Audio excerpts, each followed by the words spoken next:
Chapter 1. Before the Fall. Randall Brewer stood in the doorway of the nursery he'd spent 3 months building, the smell of fresh paint still lingering in the October air. His hands, calloused from years of construction work, trembled as he gripped the doorframe. The crib sat empty against the wall, mocking him with its unused mobile of tiny elephants that would never spin for the daughter they'd named Emma. "Randy." Holly's voice was barely a whisper from their bedroom. He turned away from the nursery and found his wife curled in their bed, her auburn hair spread across the pillow like spilled wine. It had been 3 weeks since the miscarriage. 3 weeks since they'd lost their first child at 22 weeks. 3 weeks since he'd watched his wife's light dim to a flicker. "I'm here, sweetheart." Randy sat on the edge of the bed, his 6'3" frame making the mattress dip. He brushed a strand of hair from Holly's pale face. Dark circles had taken up permanent residence under her green eyes. "I can't stop thinking about her," Holly whispered. "I can feel my arms aching to hold her, but she's not here. She'll never be here." Randy's jaw clenched. He'd cried once, alone in his truck the day they lost Emma, and then locked his grief away to be strong for Holly. Someone had to hold the pieces together. "We'll get through this. I promise you." Keith called again. Holly's voice cracked on her brother's name. "He wants to visit tomorrow."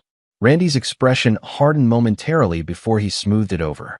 Keith Hickman had been a thorn in their marriage since day one.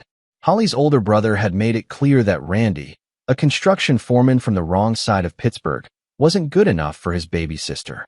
"Whatever you need," Randy said, though every instinct told him Keith's sudden concern was a Trojan horse. Holly reached for his hand, her grip weak. "I don't deserve you." "Don't say that." He leaned down and kissed her forehead. "You're everything to me. We're going to heal from this together. I'm not going anywhere." But Randy didn't know that Keith Hickman had been waiting for exactly this moment, a moment of vulnerability, to execute a plan that had been brewing since the day Holly said, "I do," to a man her brother considered beneath her. The next morning, Randy left early for a job site in Homestead. He kissed Holly goodbye, made sure her medications were on the nightstand with water, and texted her 3 times before lunch. Each message went unanswered, which wasn't unusual lately. Holly often slept through the day, lost in the fog of grief and the medication her doctor prescribed. What Randy didn't know was that Keith Hickman had let himself into their home at 9 a.m. using the spare key Holly had given him months ago. What Randy couldn't have imagined was that Keith had brought someone with him. Peter Simon, a former paramedic who'd lost his license after being caught selling prescription drugs. And what Randy would never have suspected was that his brother-in-law had been planning this since the miscarriage, waiting for the perfect moment to destroy him. Chapter 2. The Architect of Ruin. Keith Hickman had always been the golden child of the Hickman family. While his sister Holly had been the creative one, painting, writing, dreaming, Keith had been the achiever. Harvard Law, partnership track at 42, a penthouse in Shadyside, and a reputation that made defendants tremble. But beneath the expensive suits and the perfectly maintained facade, Keith harbored a rot that had been growing since childhood. Control was his drug of choice, and Holly's rebellion.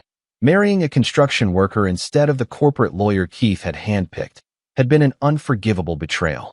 "She's still asleep," Peter Simon said, checking Holly's pulse.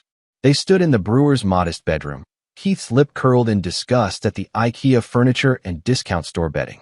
"The sedative I mixed with her morning meds will keep her under for hours." Keith looked at his unconscious sister with cold calculation. "Perfect. Let's move her." "Man, I don't know about this." Peter hesitated. "This is heavy, even for me." Keith's blue eyes, so much like Holly's, but empty of warmth, fixed on Peter with predatory focus. "You owe me $7,000 for the charges I made disappear.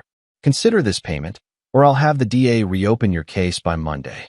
Peter's jaw tightened, but he nodded. Together, they carried Holly's limp body through the house.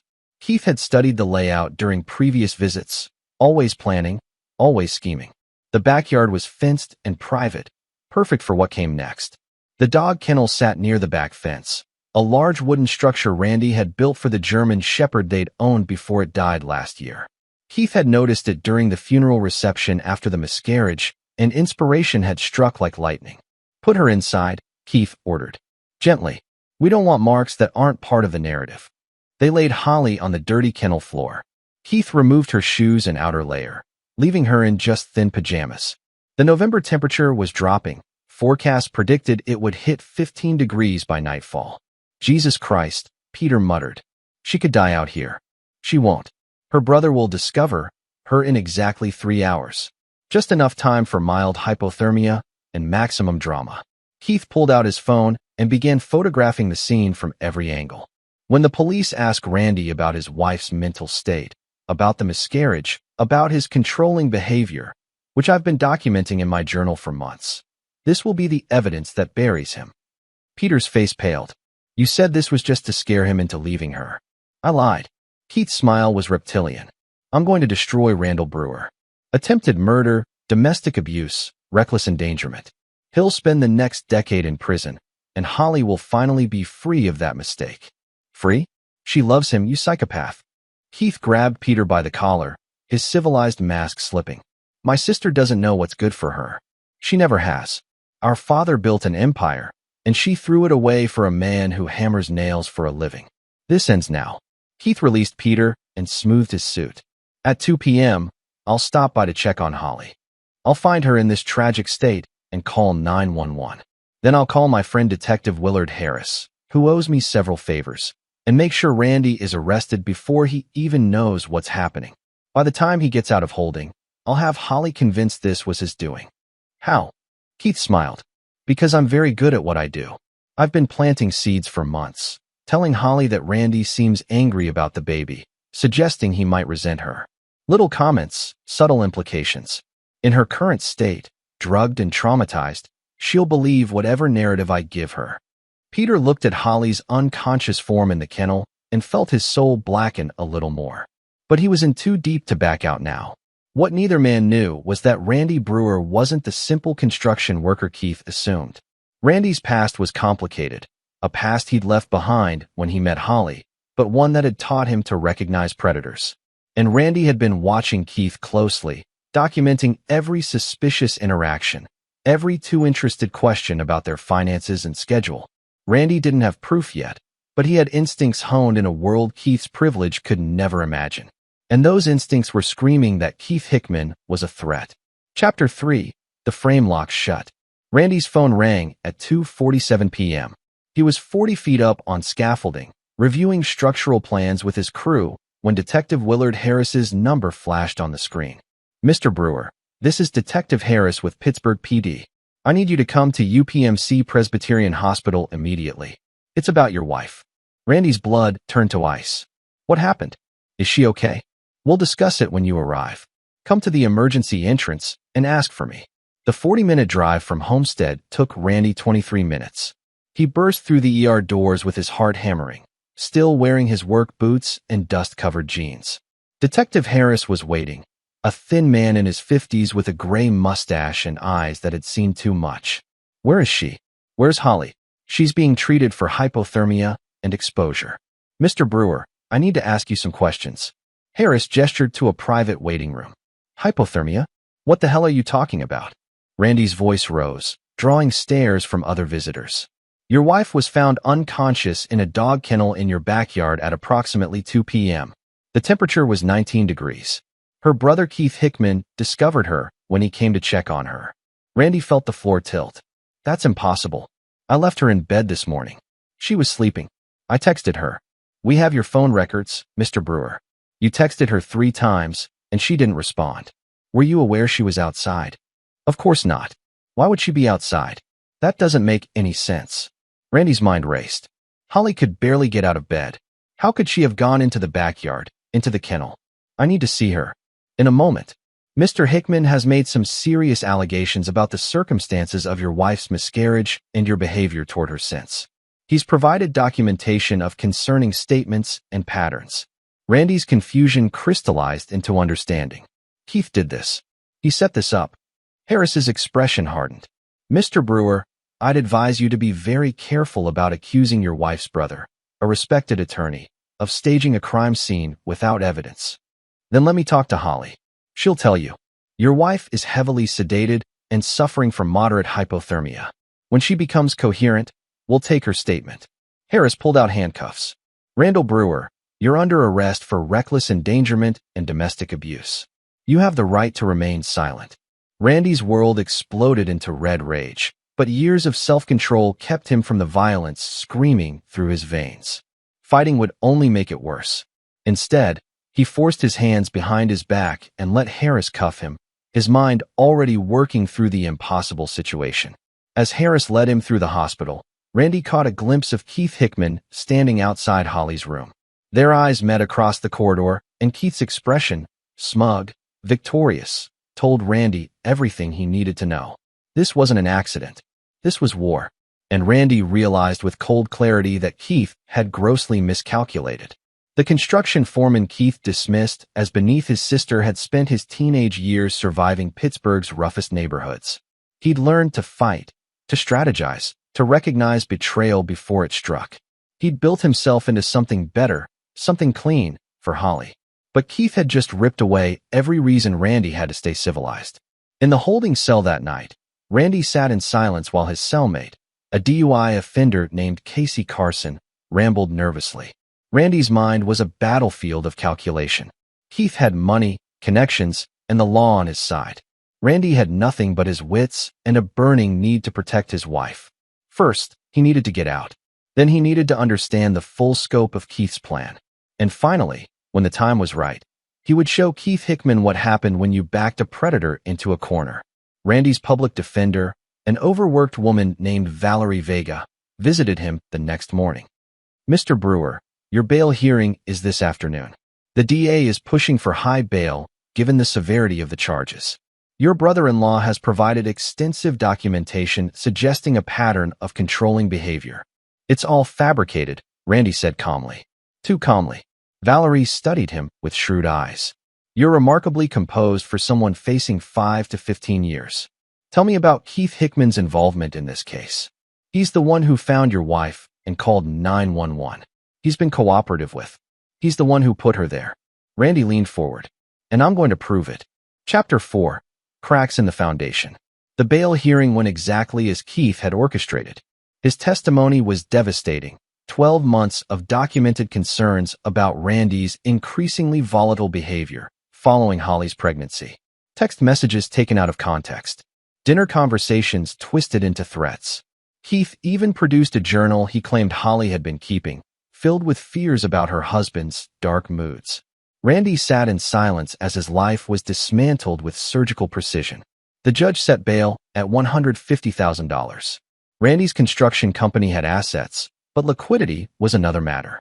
His friend and business partner, Thomas Stanley, posted the bail using the company line of credit, a move that could sink their business if Randy fled. "You better be innocent," Thomas said as they walked out of the courthouse 72 hours after Randy's arrest. Thomas was 55, a former Marine who'd mentored Randy since he was 18. "Because I just bet my retirement on you."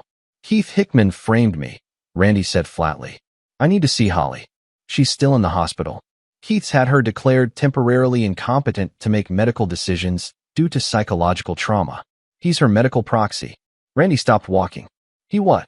"Called in favors from 2 psychiatrists who evaluated her while she was still sedated and traumatized.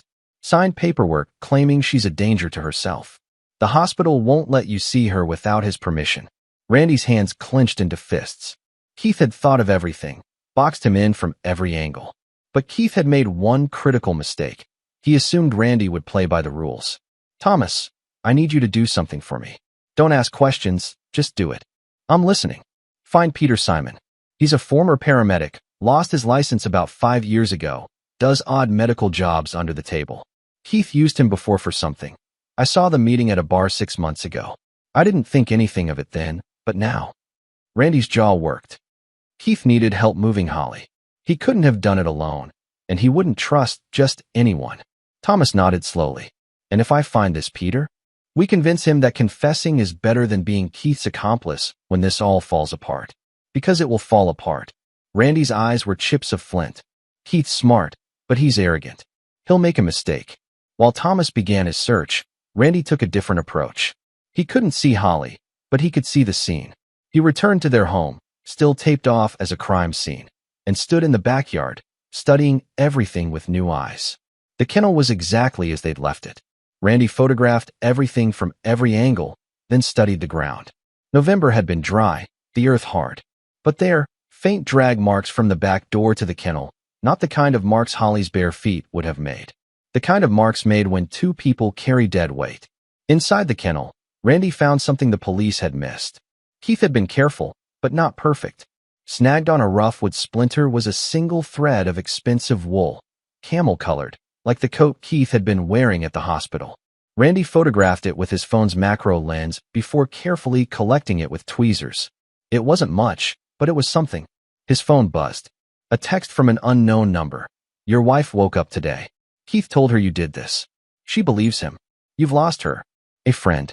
Randy stared at the message, then at their bedroom window. Holly was awake and poisoned against him. But Randy knew his wife better than Keith ever could. Holly was many things, artistic, emotional, fragile in some ways. But she wasn't stupid. If Randy could just get to her, make her remember who they were together, make her question Keith's narrative. He needed inside that hospital. And he needed it tonight. Chapter 5. The Truth Serum. Randy stood across the street from UPMC Presbyterian at 11 p.m., watching the staff entrance. He'd changed clothes, dark jeans, a navy jacket, a hospital ID badge he'd borrowed from Thomas's nephew, who worked in maintenance. The ID wouldn't pass close scrutiny, but at night, with confidence, it might get him past the first checkpoint. What he was about to do could land him back in jail. Violating a restraining order, trespassing, possibly kidnapping if Keith spun it right. But Randy was done playing defense. He walked through the staff entrance with his head up and shoulders back, nodded at the security guard scanning badges. The scanner beeped red, and Randy's heart stopped. Badge reader's been glitchy all night. The guard muttered, waving him through. Third shift IT won't come fix it till morning. Randy kept walking, forcing himself to move naturally. He took the stairs to the 4th floor, where Thomas had discovered Holly was being kept, and found her room number through a friendly nurse who thought he was from maintenance checking a ventilation issue. Room 447. No guard outside, which meant Keith was confident in his control. Randy waited until the nurse rotation change at midnight, then slipped inside. Holly was awake, staring at the ceiling with empty eyes. She turned at the sound of the door, and her expression crumpled into something between terror and confusion. Randy. Her voice was hoarse. You can't be here. Keith said. Keith's lying to you. Randy moved slowly, hands visible, non-threatening. Holly, please. Look at me. Really look at me. Do you honestly believe I would hurt you? Tears spilled down Holly's pale cheeks. I don't know what to believe anymore. He showed me pictures. You were so angry about the baby. I was never angry. I was heartbroken. We both were. Randy sat in the chair beside her bed, maintaining distance. Holly, think. When you woke up, what's the first thing you remember? I was in the kennel. I was so cold. Keith found me, and he said you'd put me there because I was useless after losing Emma. Randy's voice cracked. I would never say that. Never. You are everything to me. Losing Emma broke my heart. But you, God, Holly, you're my whole world. Holly's face twisted in anguish. But Keith showed me texts, conversations where you said, fake, doctored, or taken so far out of context they mean something different. Randy pulled out his phone. Here's every text I actually sent you that day. Here's my location data showing I was at the job site all morning. Here's my call log showing the only person I talked to was my foreman. Holly reached for the phone with shaking hands. She scrolled through messages, her expression shifting from confusion to doubt to dawning horror. Keith has access to my medical files, she whispered. He had me declared incompetent. He's been controlling what medications they give me. I can feel it. I'm so foggy all the time, can't think straight. Because he's drugging you to keep you compliant. Randy's voice hardened. Holly, your brother didn't save you. He's the one who put you in that kennel.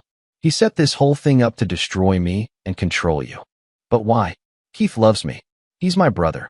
Keith doesn't love you. He owns you. Or he thinks he does. Randy finally moved closer, taking Holly's hand. Remember when we first started dating? Keith tried to pay me to break up with you. $50,000 to disappear.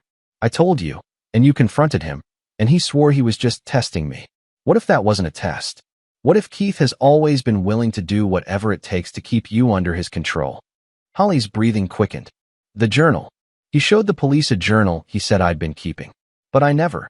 Randy, I never wrote any of that. Because he wrote it. He forged it. Randy squeezed her hand. Holly, I need you to trust me.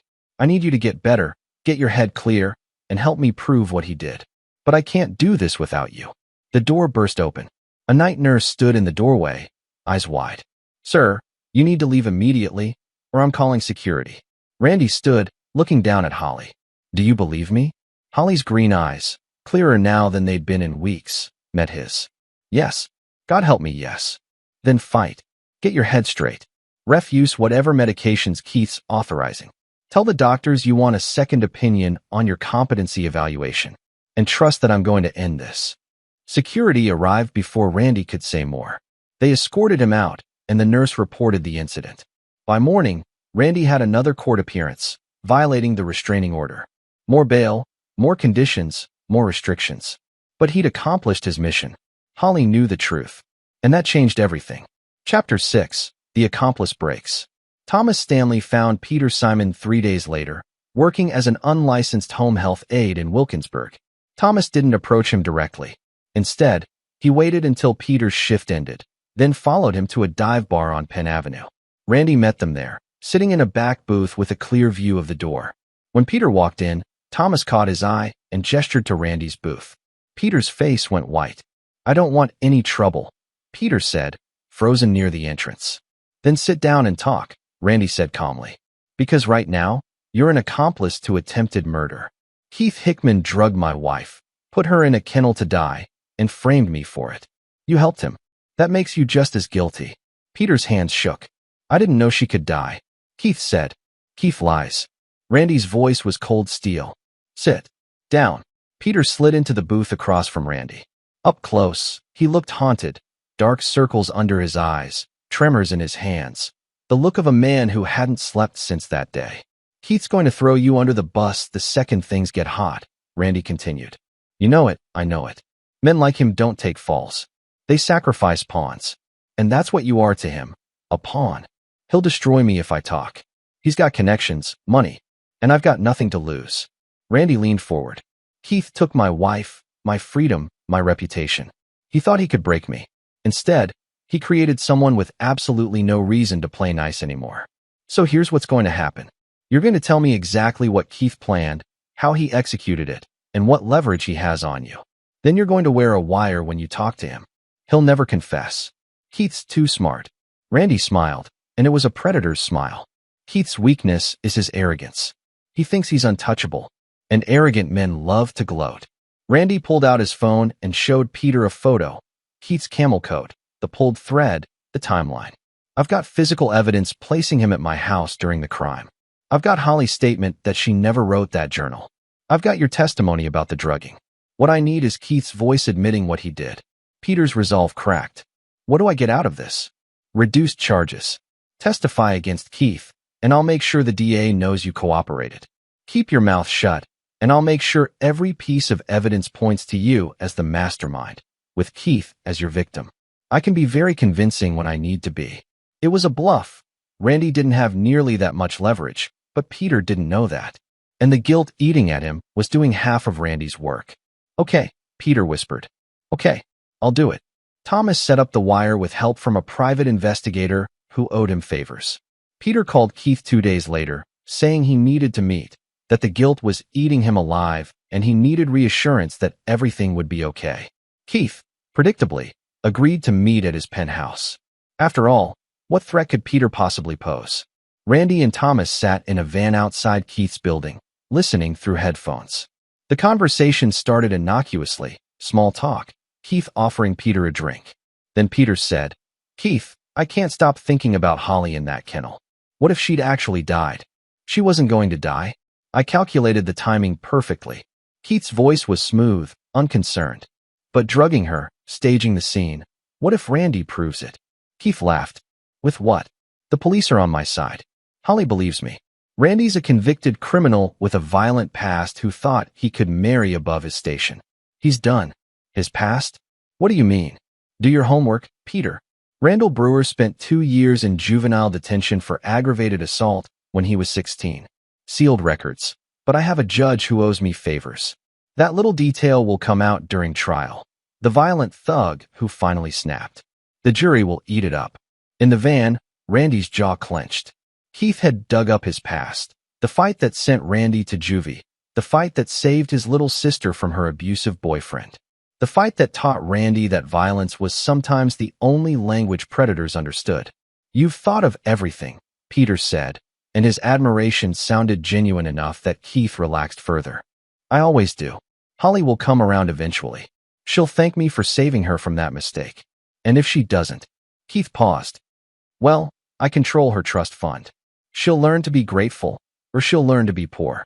Either way, I win." Randy pulled off his headphones. "That's enough. That's more than enough." They had him.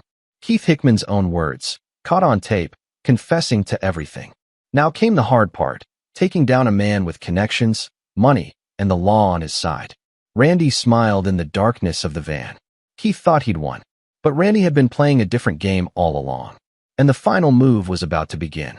Chapter 7. The trap is set. Randy sat in Valerie Vega's cramped office. The recording played for the third time. His public defender's expression had transformed from skepticism to grim satisfaction to predatory focus. "This is good," she said. "But it's not enough." "What do you mean it's not enough?" "He confesses to everything.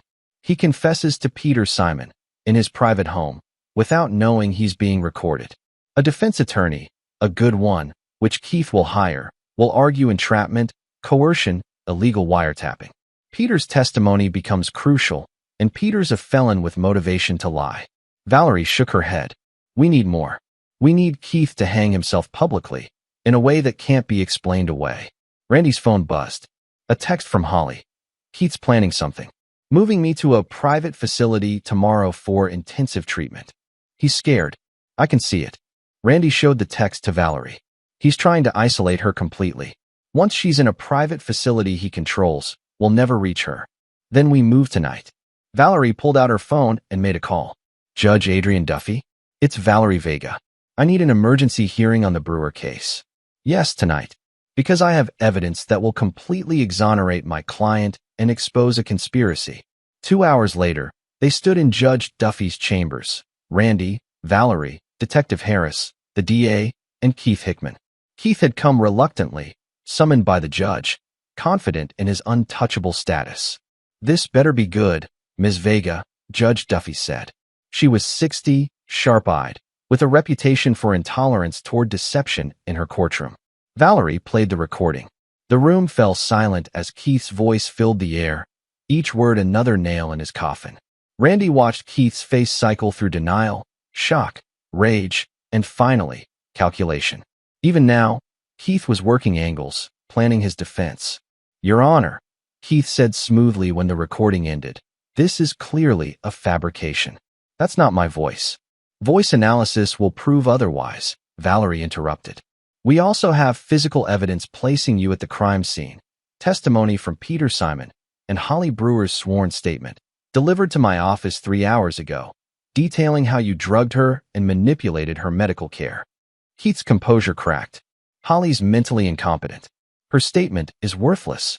"Actually," Judge Duffy said coldly, "Holly Brewer was evaluated by 3 independent psychiatrists this afternoon and declared fully competent. The previous evaluations were conducted while she was under heavy sedation you authorized without proper medical justification. Mr. Hickman, you're an officer of the court. These allegations are extraordinarily serious. They're lies orchestrated by a desperate man." "Detective Harris," Judge Duffy continued, "arrest Keith Hickman for attempted murder, reckless endangerment, conspiracy, and obstruction of justice." "Your Honor, you can't." Keith's face reddened with rage and fear. "I am a respected attorney with 20 years. You're a criminal who used his position to frame an innocent man and attempted to murder your own sister." Judge Duffy's voice was granite. "All charges against Randall Brewer are dismissed with prejudice. Mr. Hickman, you're remanded to custody without bail pending trial." Detective Harris approached Keith with handcuffs, and for the first time, Randy saw real fear in his brother-in-law's eyes. "This isn't over," Keith hissed at Randy as Harris cuffed him. "I have resources, connections." "Not anymore, you don't." Randy's voice was quiet, but it carried the weight of absolute conviction. "See, while you were busy gloating, I did my homework too." "Your law firm?" "I sent them copies of the recording." "The Bar Association?" "Got theirs an hour ago." Your judge friends who owe you favors? They're about to be investigated for corruption.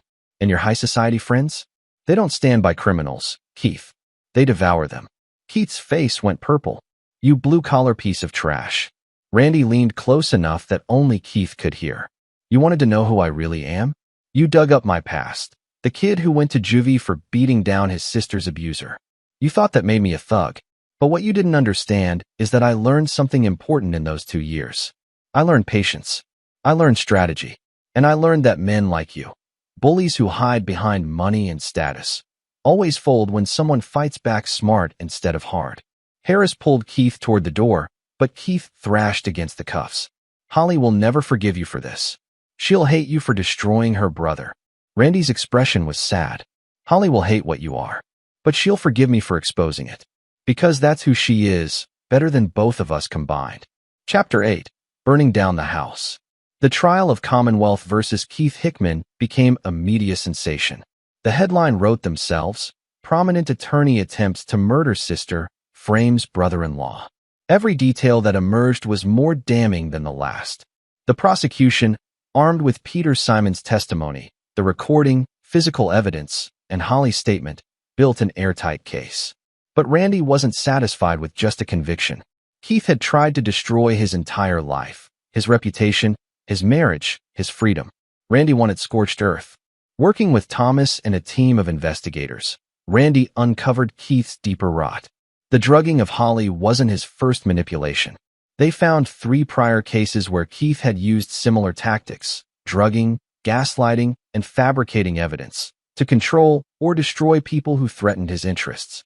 One case involved a junior associate at his firm who discovered Keith was billing clients for work never performed, a 6-figure fraud spanning years. Keith had drugged the associate's coffee during a meeting, then discovered him passed out with cocaine planted on his desk. The associate was fired in disgrace and later died by suicide. Another involved Keith's ex-wife, who tried to leave him. Keith had her declared mentally incompetent and controlled her medical care for 2 years before she finally escaped and fled to another state. She'd been too terrified to press charges. Randy tracked down these victims and others, documenting everything. He fed the information to reporters, to the Bar Association, to federal investigators. Each revelation was a controlled detonation in Keith's carefully constructed life. Keith's law firm dropped him and filed complaints with the bar. His assets were frozen pending civil suits from his victims. His social circle vanished overnight. Nobody wanted to be associated with the monster in the headlines. But Randy's masterstroke came during the trial itself. Keith's defense attorney tried to paint Randy as the real villain, a man with a violent past who'd orchestrated an elaborate frame-up. He brought up the juvenile assault conviction, spinning it as proof of Randy's dangerous nature. Randy sat calmly through the accusations.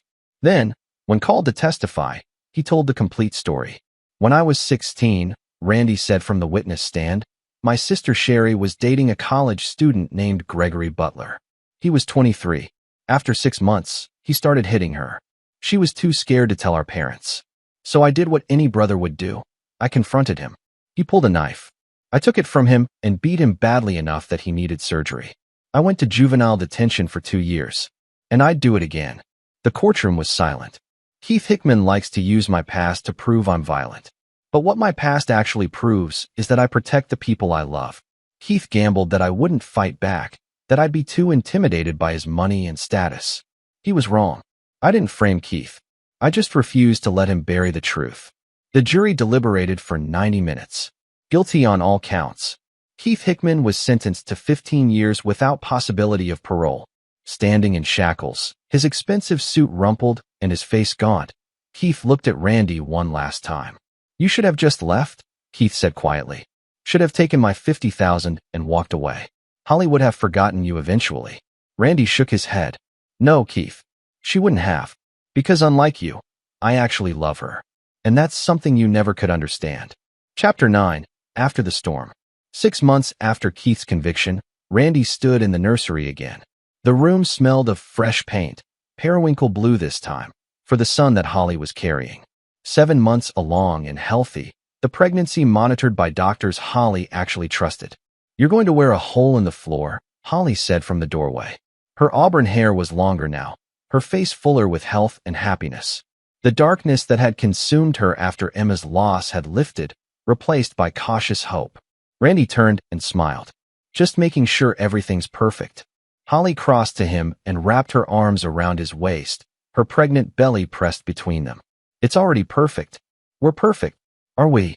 Randy's voice was soft. After everything, I know exactly who you are. Holly looked up at him, green eyes clear and bright. You're the man who fought through hell to save me, who exposed my brother's evil when I was too blind to see it, who loved me even when I doubted you. I broke my promise, Randy said. I told you we'd heal together. Instead, I brought war to our doorstep. No, Keith brought the war. You just finished it. Holly took his face in her hands. Do you know what the therapist told me? She said most people would have given up, taken a plea deal, saved themselves, cut their losses. But you never even considered leaving me. Not once. Randy's throat tightened. I couldn't. You're my family. And you're mine. The only family that matters. They stood in the nursery, holding each other, until the moment passed from grief to gratitude. Emma would always be a part of their story, a daughter lost too soon. But their son would be born into a family forged stronger by surviving the unthinkable. Randy's phone buzzed. A text from Thomas. Company got the Westinghouse contract. $8 million project. You were right. The publicity from the trial actually helped. Clients want to work with that guy who took down the corrupt lawyer. Drinks tonight. Randy showed Holly the text. She laughed, the first real laugh he'd heard from her in months. You're going to have to buy Thomas a very expensive bottle of something, she said. I'm going to buy him a car. Randy pocketed his phone. He risked everything to help me. His retirement, his business, his freedom if things had gone wrong. That's what family does, Holly said simply. Later that evening, Randy drove to Essia Mercer to visit Peter Simon. Peter had received a reduced sentence, 3 years, in exchange for his testimony against Keith. He'd be eligible for parole in 18 months. They sat across from each other in the visiting room, separated by scratched plexiglass. Why are you here? Peter asked. I helped him hurt you. You also helped me stop him, Randy replied. And you did the right thing in the end. That counts for something. Peter's eyes reddened. I destroyed my life for Keith's $7,000. Sold my integrity, my freedom. And for what? For a lesson. Randy leaned forward. When you get out, come find me. My company's expanding. We can always use people who've learned to value integrity after losing it.